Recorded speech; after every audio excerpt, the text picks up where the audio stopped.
So we're more than halfway through Lent, and many might say that I am a total failure. I have seriously had some failures, but I am getting on the horse and trying again. And I wanted to say that I want to take the advice here of the book my priest recommended to me.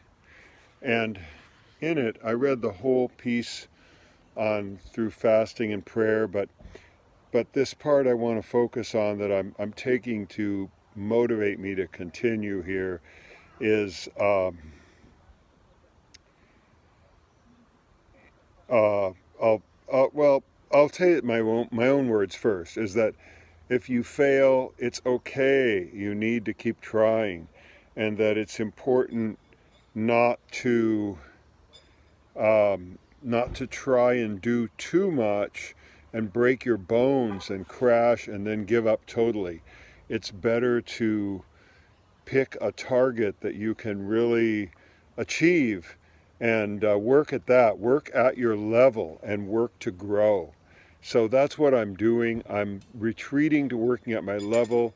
I'm not trying to jump to the full Orthodox fast that they developed, all these ascetics and monks and spiritual fathers and desert fathers. I'm going to work from my level. So I'll read some of this though here.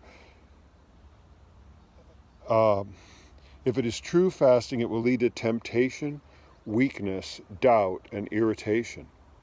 In other terms, it will be a real fight, and probably we shall fail many times.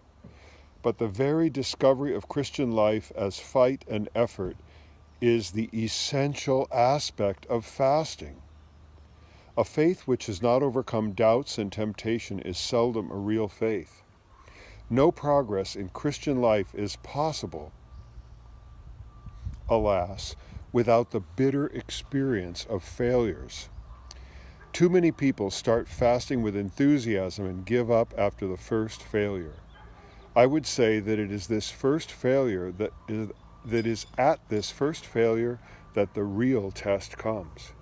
If after having failed and surrendered to our appetites and passions, we start all over again and do not give up, no matter how many times we fail, sooner or later our fasting will bear its spiritual fruits.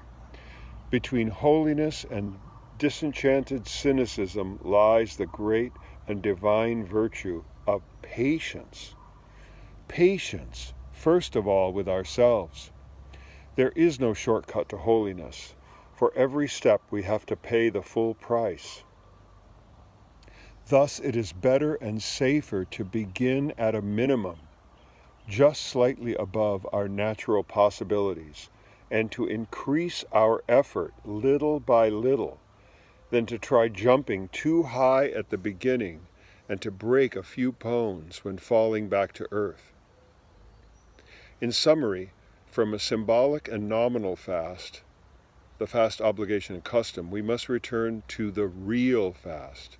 Let it be limited and humble, but consistent and serious. Let us honestly face our spiritual and physical capacity and act accordingly, remembering, however, that there is no fast without challenging that capacity, without introducing into our life a divine proof that things impossible with men are possible with God. So, with that in mind, thank you, Father Alexander Schmemann.